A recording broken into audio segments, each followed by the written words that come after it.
America के ताजा फिजाई हमलों के बाद ईरान ने वाजे कर दिया है कि अब वो सिर्फ दिफाई पोजीशन में नहीं रहेगा बल्कि हर हमले का जवाब देगा। काफी अहम है। ईरान का कहना है कि अब वो सिर्फ डिफेंस नहीं करेगा बल्कि अब आगे बढ़कर हमले करेगा और जवाबी हमला करेगा। ईरान का कहना है कि अब वो खामोश नहीं रह सकता। अभी तक जो उसने हमले किए वो सिर्फ डिफेंस में किए हैं। दोस्तों, आप देख रहे हैं न्यूज़ 18 का सोशल मीडिया प्लेटफॉर्म। मैं हूं विशाल आजम। अमेरिका लगातार ईरान पर हमले कर रहा है।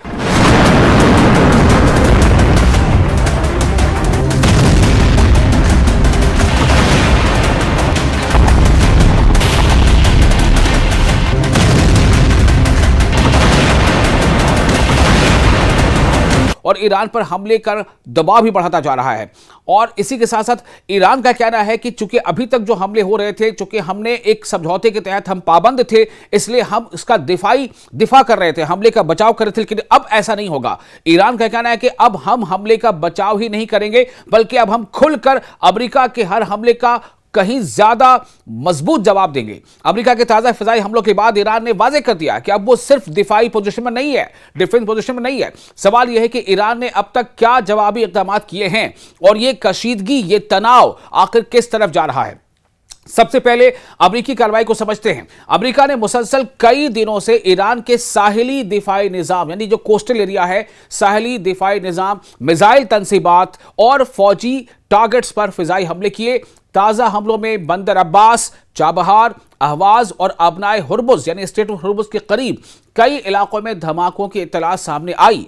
अमेरिका का कहना है कि इन कार्रवाइयों का मकसद ईरान की फौजी सलाहियत को कमजोर करना और खलीज में जहाजरानी को यानी नेविगेशन को महफूज बनाना है, सेफ बनाना है, सिक्योर करना है।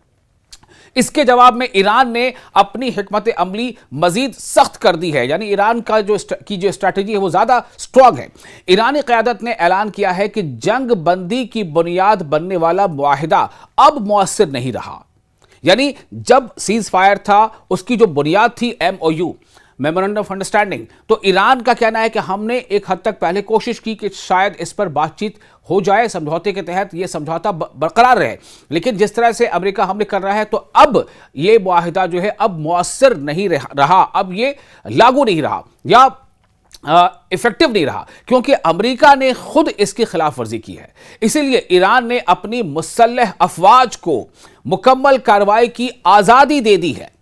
अमली तौर पर ईरान ने सबसे पहले अमेरिकी फौजी तनसीबात को निशाना बनाया। जी हां, अमली तौर पर ईरान ने सबसे पहले अमेरिकी फौजी तनसीबात को निशाना बनाया है। अमेरिकन जो मिलिट्री बेसिस हैं, जो इंफ्रास्ट्रक्चर हैं, उनको निशाना बनाया है। रिपोर्ट्स के मुताबिक ईरानी मिसाइलों और ड्रोन से बहरीन में अमेरिकी 5th फ्लीट के बराकिज यानी सेंटर्स, कुवैत, जॉर्डन और बाज दीगर खलीजी मुल्कों में मौजूद अमेरिकी फौजी टारगेट्स पर हमले किए गए हैं ईरान की तरफ से।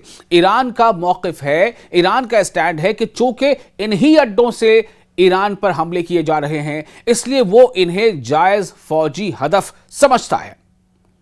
इसके साथ साथ ईरान ने एक और बड़ा दबाव भी बरकरार रखा है। स्टेट ऑफ हुर्मुज, जहां से दुनिया की बड़ी मकदार में तेल गुजरता है, इस पर कशीदगी बदस्तूर बरकरार है, इस पर तनाव बरकरार है। अमेरिका ने ईरानी बंदरगाहों की बहरी नाकाबंदी मजीद सख्त कर दी है। यह अमेरिका का दावा है। अमेरिका क्या दावा कर रहा है कि उसने ईरानी बंदरगाहों की बहरी नाकेबंदी मजीद सख्त कर दी है। यानी अमेरिका ने ईरानी बंदरगाहों के आसपास अपने फौजी इंस्टॉलेशन बढ़ाए हैं, अपनी फौजों को तैनात किया है, नेवी को तैनात किया है और उसमें कोशिश ये है कि ईरान की वहां से टैंकर्स उनके बंदरगाहों से ना निकल पाए, ना किसी और देश को जा पाए। यह नाकेबंदी अमेरिका ने कर दी है। अमेरिका का दावा है, ईरान भी इसे मान रहा है, जबकि ईरान मुसलसल खबरदार कर रहा है कि अगर दबाव जारी रहा तो खित्ते में तवानाई की सप्लाई मजीद मुतासिर हो सकती है। पूरे रीजन में जो एनर्जी का जो सप्लाई चेन है वो बिगड़ सकता है और जाहिर है कि अगर ऐसा होगा तो फिर कई मुल्क, कई देश ऐसे होंगे जो परेशान हो जाएंगे। तो फिर परेशानी के आलम वो क्या करेंगे? अमेरिका पर दबाव बनाएंगे। यही वजह है कि आलमी मंडी में तेल की कीमतों पर भी दबाव बढ़ रहा है। तेल की कीमतें लगातार बढ़ती जा रही हैं। दूसरी तरफ ईरान का कहना है कि इसकी तरजीह इस वक्त मुज़ाकरात नहीं बल्कि मुल्की दिफा है। यानी ईरान कह रहा है कि अब हम ये बातचीत वाले से हम पीछे हट गए हैं और अब हम दिफा कर रहे हैं, डिफेंस कर रहे हैं। ईरानी हुक्काम के मुताबिक जब तक अमेरिका अपने हमले नहीं रोकता और साबिका मुआहदे की शराइत पर वापस नहीं आता, साबिका मतलब पहले का जो मुआहदा तय हुआ था उस पर जब तक वापस नहीं आता, उस वक्त तक नई बातचीत का इम्कान बहुत कम है। चूंकि देखिए, याद रखिए, अमेरिका की तरफ से हमले भी हो रहे हैं और डोनाल्ड ट्रंप बार बार यह भी कह रहे हैं कि बातचीत हो सकती है, बातचीत को वो खारिज नहीं करते। वो कह रहे हैं बातचीत हम कर सकते हैं, बातचीत की गुंजाइश बाकी है। आप क्यों ऐसी बात कर रहे हो?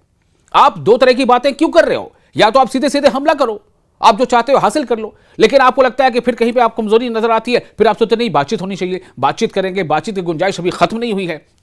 ये मुबस्सिरीन कह रहे हैं कि दरअसल ये अमेरिका की पॉलिसी रही है एम्बिग्विटी, यानी कि कहो कुछ करो कुछ और हमेशा कंफ्यूज रखो। लेकिन ईरान का कहना है कि हम इसमें पहल नहीं कर सकते कि हम हमला करें, हमला करने में हम पहल नहीं कर सकते, लेकिन हां, अगर हम पर हमला किया जाएगा तो हम जवाब देंगे, जैसा कि हमने माजी में यानी पास्ट में दिया है।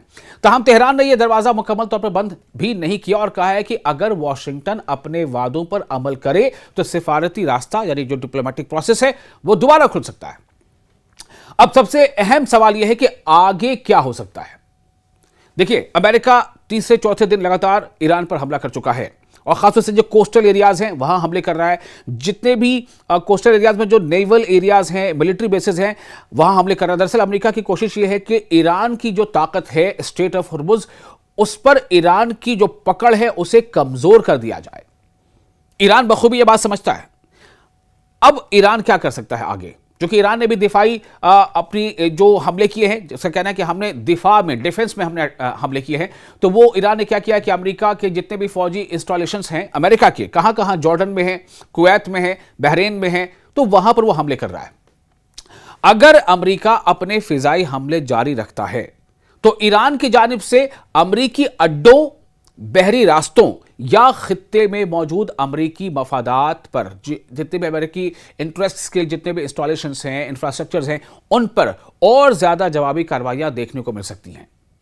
दूसरी तरफ अगर दोनों मुल्क, दोनों देश कशीदगी कम करने पर आमादा न हुए तो ये महदूद झड़पें, जो अभी लिमिटेड जो वॉर है, वो एक बड़े इलाकाई तसादुम में भी तब्दील हो सकती हैं, जिसके असरात सिर्फ मशरिक़ वस्ता, सिर्फ मिडिल ईस्ट, सिर्फ वेस्ट एशिया तक महदूद नहीं रहेंगी, सिर्फ यहीं तक लिमिटेड नहीं रहेंगे, बल्कि आलमी मईशत यानी वर्ल्ड इकोनॉमी, तेल की कीमतों और इंटरनेशनल जो ट्रेड है, ट्रेड यानी तिजारत, उस पर भी सीधा असर पड़ सकता है।